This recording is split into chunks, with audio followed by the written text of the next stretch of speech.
Yo, my wonderful people, good morning to you all. Back on, I hear this breaking news. This one is coming from the Biafra section of the news. Well, all you need to know about the 30th of May coming up, at least in a couple of days now, we are going to celebrate our following heroes and heroines who have sacrificed their lives and even their generation to make sure that we enjoy what we are enjoying today, not minding that the journey have not been so easy so far, but whichever way, we must give thanks to the Almighty Biafra, who made the descendants of Biafra to still remain till death. That Nigeria is still working today is because Biafra is in existence. So this is what they have to put into cognizance, according to my predecessor. Hey, this Oyibo, I beg you, make another mind me. This one, I crammed Oyibo. I never read this one in those days in school. So, here is breaking news from Biafra land. Biafra, why 30th of May is sacrosanct in the lives of every indigent of the Biafra land. Whether you are homo, or you are abroad, or you are in diaspora, or you are anywhere, as long as you are a Biafran, 30th of May or 30th of this month is so sacrosanct that everyone must surely do what? Observe it, whether you like it or not. Yes, just to honor our fallen heroes and heroines, our forefathers who have started this fight for the independence of Biafra. We are going to honor them, even those ones who have been unjustly killed in this government of tyranny that we are into. I mean, this past administration that are about to expire. Yes, we ought to also honor them because people have been dying. People have been killed. Protesters have been murdered in broad daylight. The international community have no interest or whatsoever in anything that called Biafra. But when the Biafra will revoke, they will be the one to come out and say that Biafra is not a respecter of democracy. I'm not inciting anybody, please. Do not misquote me. I am trying to state the obvious. Because what has been happening in Biafra land, every damn thing. If anybody, any woman have miscarriage in the Nigerian nation, they will call Biafra and IPOB and ESN. If anyone goes to market and the price of goods or goods increase or commodities increase, the Nigerian government will point Biafra. They are the one that make the food inflation to go high. What have Biafran done to these people is what I cannot know. The sheets are busy protesting in Abuja. Nobody have ever killed them. But when Biafran and IPOB members gathered just empty-handed with just a placard to protest against the incessant killings and the detention of our dear leader, Mazi Okuchukwu Nnamdi Kanu, the police operatives led by federal government of Nigeria, the Fulani government of Nigeria, they will shoot them with a live bullets in the spot. And all this thing will be, and the public space in the international community was what? They was mute because they have all been bought over and bribed.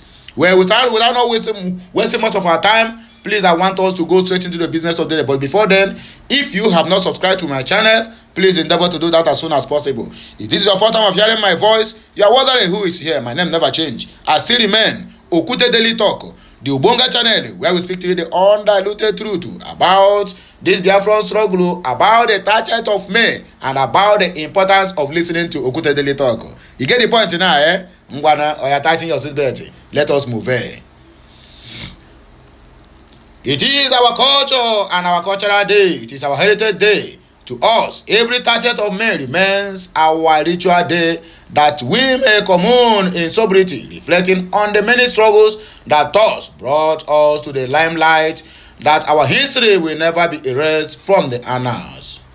On the 30th of every May, the indigenous people of Biafra finds it profoundly grateful to venerate our dead loved ones. It is on this day that our heroes and heroines handed over to us, the indigenous people of Biafra, the beacon of light and hope that humanity may be set free and free indeed. I hope you are following.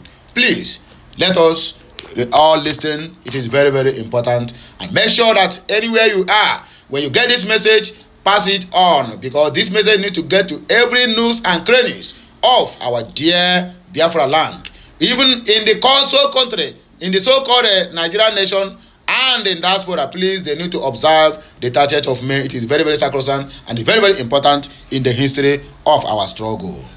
It is a clarion call that we must at all times answer to this noble call, irrespective of what the enemies think of us. We bluntly don't care, neither do we give whatever it is become, how they feel on this day. Recall that it was on this day, the 30th of May 1967, that all started to rain blood. Our people watered our own land with their own blood in the quest for emancipation from the choking nation called Nigeria. It was on the same 30th of May 1967 that the agents and forces of darkness that exist in human forms colluded together and unleashed genocide on our dear people, the Biafran race. Some super world powers, in connivance with the British government of Herod Wilson, gave an outright order to unleash genocide on all of us, individually, as a family, and collectively. As a race that history to date finds it difficult and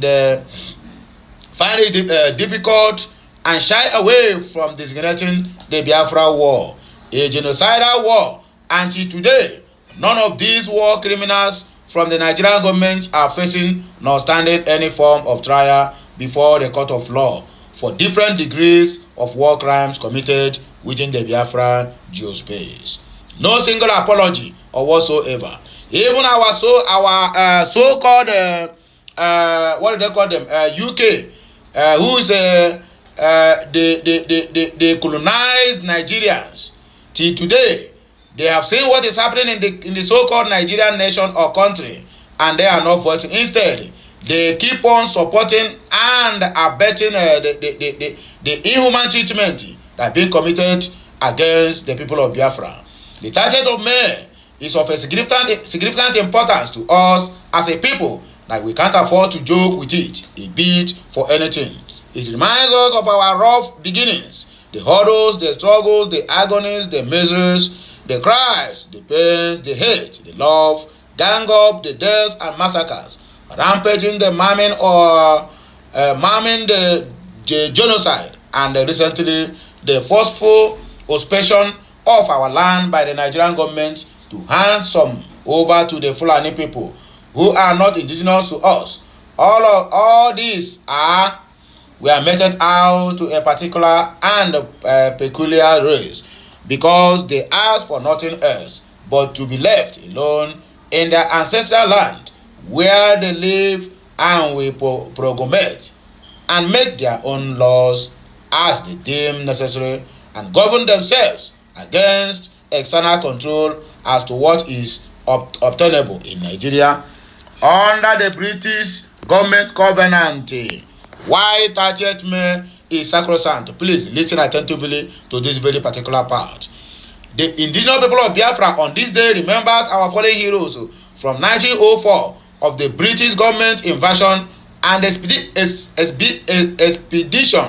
in our territory and still sponsoring same through proxies. Hear this word again. Emphasis on the indigenous people of Biafra on this day remembers our fallen heroes from 1904 of the British government invasion and expedition in our territory and still sponsoring same through proxies. We remember the victims of northern Nigerian riots, victims of 1967 to 1970s, victims of Asaba massacre that happened under the administration of Ifeanyi Okowa, Aba massacre under Okezie Ikpeazu administration, Emene massacre under Ifeanyi Ugwuanyi administration, Igwocha and Obi Igbo massacres under the ruthless command of Nyesom Wike, Olo massacre under the chief butcher, one of Imo State. The Abuja made Governor Hope Uzodinma Ebonyi State massacres, secret abductions under the administration of Chief Butcher 2, Dave Umahi. Onocha Mkpo Anambra massacres under the administration of Peter Obi and Willie Obiano. We remember the gallant men of Eastern Security Network who paid the ultimate price for our freedom, chasing out Fulani criminal and terror elements living in our forest and business and bushes, committing all manner of atrocities, ranging from maiming, intimidating, bullying, threatening of lives, pillaging our farms, lands, raping our mothers and sisters, and killing them afterwards in the bushes. Killing of our old and able young men in our farms in their own ancestral lands. On this 30th of May, we remember those killed by Fulani herdsmen and those that died as a result of the Nigerian government state-sponsored terror on Biafra lands, so as to dissuade our people from asking the right questions and put a permanent end to the call for self-determination through referendum and not through militancy or war. I hope you people are following. On this day, 30th of May, we remember the victims of Atlantic and Sahara desert slave trade, those died in the ocean and high seas, and those that died in the scorching desert sun. On the 30th of May, we remember those that choose death rather than be a possession as a slave to another man, born as they too were born. We also remember those that suffered and died under the brutality and inhuman treatment of the Nigerian government and that of slave masters. All these notable events were all a must to be remembered on every 30th of May, as long as humanity keep existing on earth and great beyond. We are not going away. We are not going anywhere. We are indigenous people of Biafra. The Nigerian government can go ahead and kill foreign diplomats to hang it on the indigenous people of Biafra and her leadership, just to dent our image.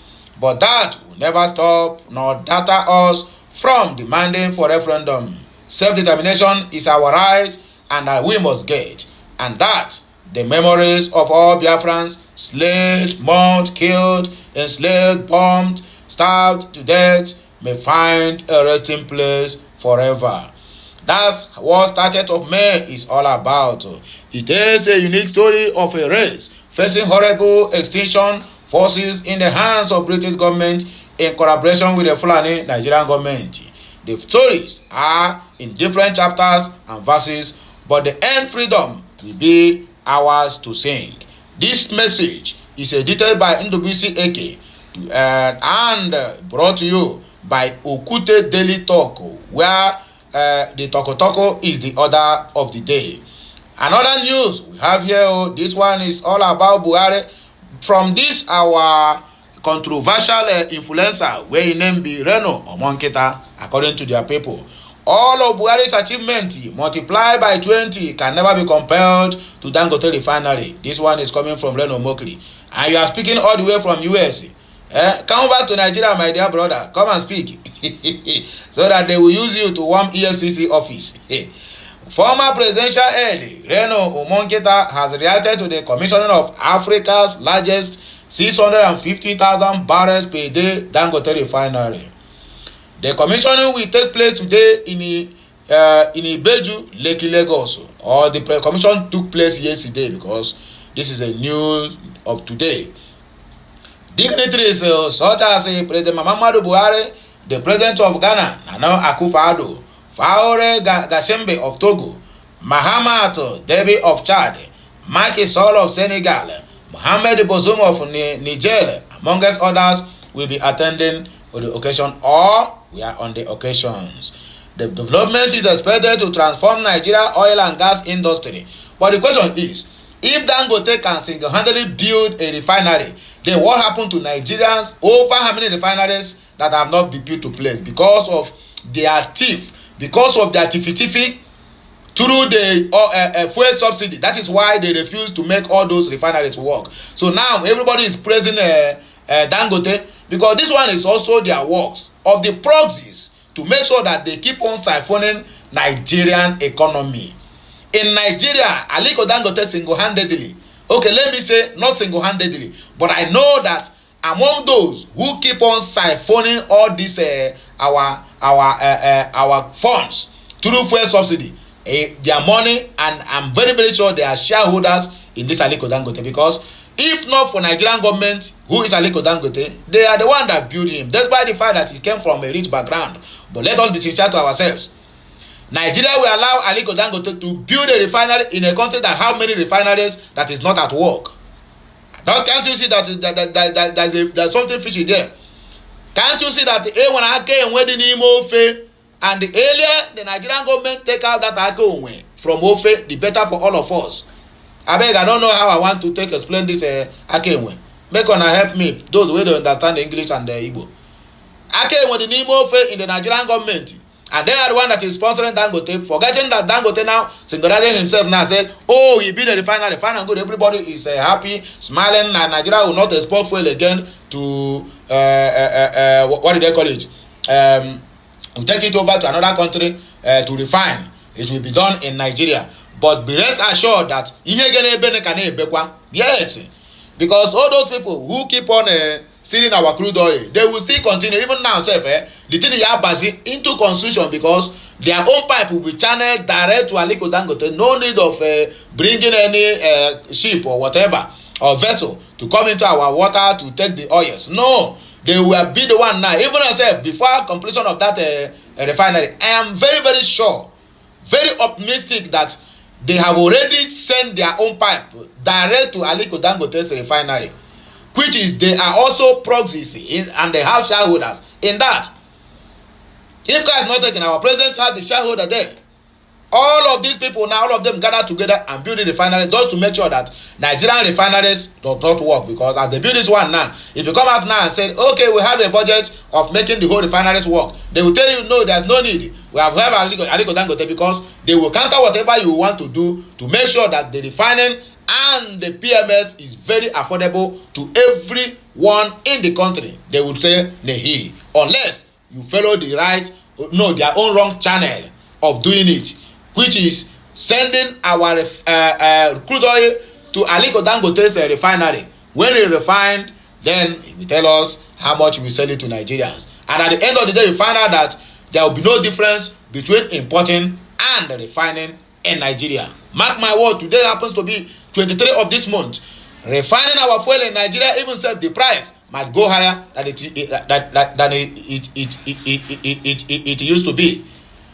The new refinery, Dignity, the development is expected to transform Nigeria's oil and gas industry. As on our speak, the new refinery, which is owned by the Africa's richest man, Aliko Dangote, can meet 100% of the Nigerian requirement for all refined products: gasoline, 53 million liters per day; diesel, 34 million liters per day; kerosene, 10 million liters per day; and aviation jet, 2 million liters per day, and also have a surplus of each of these products to export to another countries. Taking to his Instagram account to praise Dangote's latest feat, Omokri argued that if all of Buhari's achievements should be put together in the last 8 years in power, it will not be measured up to the refinery of Aliko Dangote. Abi? Anyway, maybe I might agree with you, I might not agree with you. You have a freedom of speech, and that is your own opinion. He wrote, if you take General Buhari's so-called achievements of the last 8 years, as released by his media aides last week, and add all up together, then multiply them by 20, they will still be less significant to Nigeria and Nigerians than the $19 billion Dangote refinery scheduled to be commissioned or had have commissioned on Monday, May 22 of 2023. For 8 years, Nigeria endured Buhari. For the next 8 years, we will endure Dangote. May God grant us less Buharis and more Dangote in Yeshua's name, according to Reno Omonketa. 20 important facts you need to know about the Dangote's refinery. Every news we are having this week or even next week to come is about Dangote refinery. Every platform, you don't fool. Forgetting that now the same people. Yes, now there was a bird who saw the multitude of our so-called patrons and matrons in the night going to native doctors. And in the early in the morning, you find them at the front seat of the church. And that bird cannot enjoy it. He keep on shouting, Okochukwu, na the same people. Okochukwu, na the same people. Means na the same people that he saw in the night going to the native doctor, and also the same people who come and stand at the front seat of the church claiming holy, whereby they are not. Exactly the point I'm trying to make here. Now the same people that keep us where we are still the same people who presented Aliko Dangote as the forefront man to build this refinery so that Nigerian refineries can never work for life again. The multi-million-dollar Dangote refinery located in the Bejuleki axis of Lagos State, Nigeria, is said to be commissioned or as I've commissioned on Monday. As earlier reported by Nigeria News, President Muhammadu Buhari, the President-elect Bola Tinubu, and 5 African presidents are at the inauguration of the Dangote refinery at Ibeju, Lagos. African presidents expected at the event include President Nana Akufo-Addo of Ghana, President Faure Gassambi of Togo, then President Mahamadou Dabi of Chad, President Macky Sall of Senegal, and President Mohamed Bazoum of Niger Republic. It is understood that President Paul Kagame of Rwanda will present his goodwill message virtually at the commissioning of the Africa's largest, which will produce 650 barrels of crude oil per day. With the massive project eliciting excitement across the business world, below are some facts about the refinery. I hope you are not in a haste. Please calm down and listen attentively. World's largest single train 650 barrels per day petroleum refinery with 900 KTPA polypropylene plant in it. Number 3, the refinery is powered by a 435 megawatt power plant. Number 4, at full capacity, it can meet 100% of Nigerian requirement of all refined products and also have surplus for export. Number 5, it will employ over 100,000 persons or workers or staffs. Number 6, for 100% Nigerian crude with the flexibility to process other crudes as well. The number 7, self-sufficient marine facility with ability for freight optimization, largest single order of 5 SPMS anywhere in the world. The number 8, diesel and gasoline from the refinery will conform to Euro V specifications. The number 9, the refinery design complies with the World Bank, US EPA, European emissions norms, and Department of Petroleum Resources emission and effluent norms. The number 10, it is designated to process large variety of crudes, including many of the African crudes, some of the Middle Eastern crudes, and the US light oil. Number 11, about 65 million cubic meters of sand dredged, costing approximately 300 million euros, using the world's largest dredgers. The number 12, over 120 units of various equipment were bought to enhance the local capacity for site works. Number 13, Dangote Group bought 332 cranes to build up equipment installation capacity. Number 14, also built is the world's largest granite quarry to supply coastal aggregate, stone column material, stone base, stone dust, and material for breakwater. 10 million tons per year production capacity. Number 15, in a bid to bring over dimensional cargoes close to the site directly, Dangote Group had to develop a port and constructed two quays with a load-bearing capacity of 25 tons per square meter. Number 16, constructed 2 more quays in the port with a capacity to handle up to Panamax vessel to export, 2 quays to handle liquid cargoes.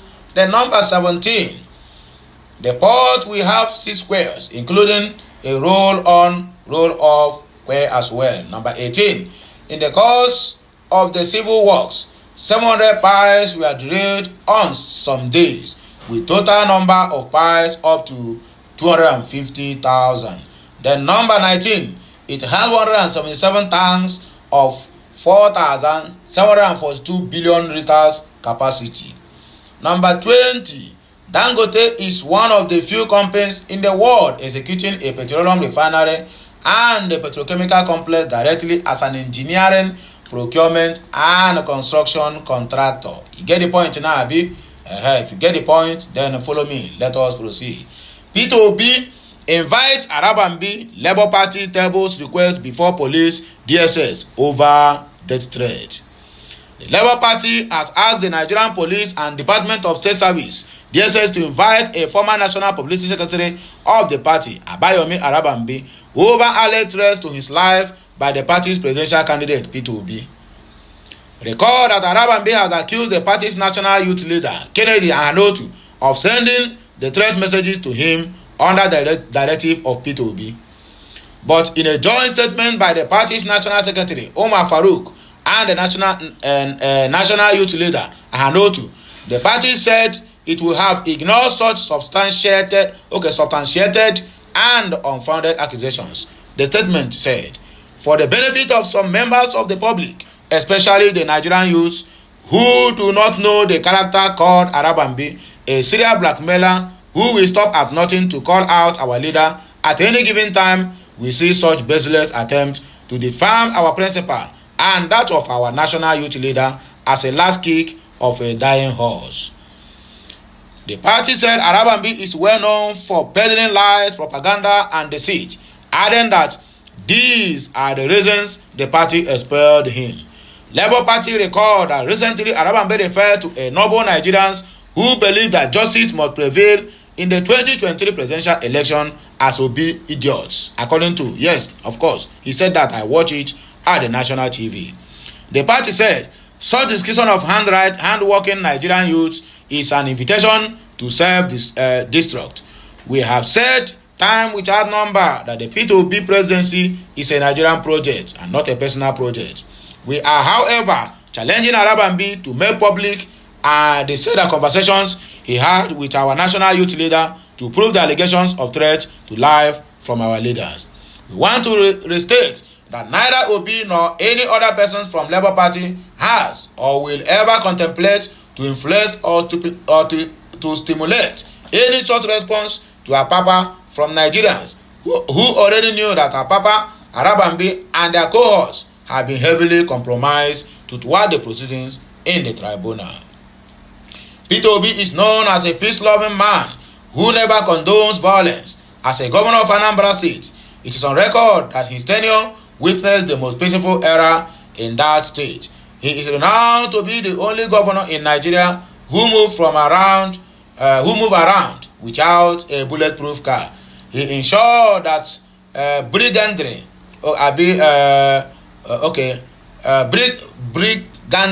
violence or any form of political violence ceased in Anambra State when he was the governor of the state.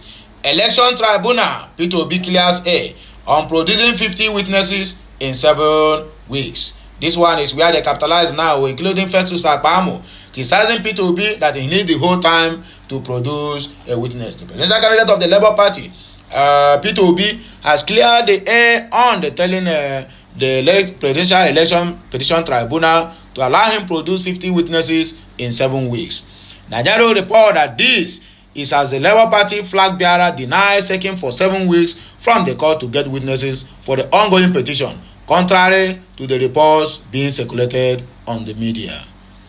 According to the statement by Obidati media head Darren Onifade on Sunday, the report that Obi had asked the tribunal to give him 7 weeks to produce his witnesses at the tribunal were misleading and the misrepresentation of what Obi's counsel presented before the election tribunal. He said Peter Obi did not ask the court to give him 7 weeks to bring his witnesses. He only implied he would be through with all 50 of them in 7 weeks. Proposing his schedule of witnesses, Eme Awa Carlo San, leading the team, had told the court that Peter Obi and the Labour Party will be presenting 50 witnesses and that these 50 witnesses will require 7 weeks to present their evidence before the tribunal court. At no time did the council say that he required 7 weeks to produce witnesses as reported by the Punch. The correct interpretation of what our lawyer told the court unambiguously is that the presentation of our witnesses from start to finish will take 7 good weeks. We are not asking the court to wait for 7 weeks before we bring in the first witnesses, as the Punch story tries to imply. Tsunami himself, Oni of Ife, helps Peter Obi at Dangote refinery inauguration.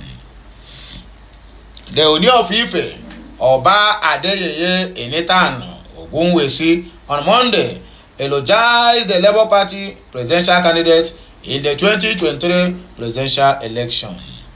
Nigerian report that Peter Obi and the Reverend Traditional Yoruba Monarch joined President Muhammadu Buhari and other dignitaries at the Dangote refinery inauguration at the Ibeju-Lekki area of Lagos.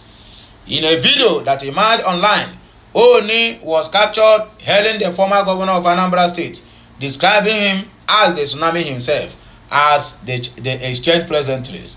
The Oni statement is no doubt connected to the massive support Peter Obi received from many Nigerian youths during the 2023 election. Sowore knocked Buhari over Dangote refinery. Meanwhile, the former presidential candidate and news publisher Omoyele Sowore has called out President Muhammadu Buhari over the sad state of the nation's refineries. That is what I said earlier. According to Sowore, it is sad that President Buhari, who doubles as Nigeria's Minister of Petroleum, could not make the 4 public refineries work in 8 years of his government. Even if only one is working, at least. From there, we can move to 2 to 3 and 4 and others. But for the fact that they have swallowed the key to make all those refineries work, that is why it can never work, not even in this present administration. They are talking about removing fuel subsidy, and now they have suspended it, looking for another $800 million to borrow so that they can make things work, whereby the one that have borrowed before can have not been accounted for. Child, Nigeria, on our way down. According to Sowore, it is sad the president who doubles as in Nigeria's Minister of Petroleum could not make 4 public refineries work in 8 years of his government, but he said to commission the Dangote refinery, which is a private initiative.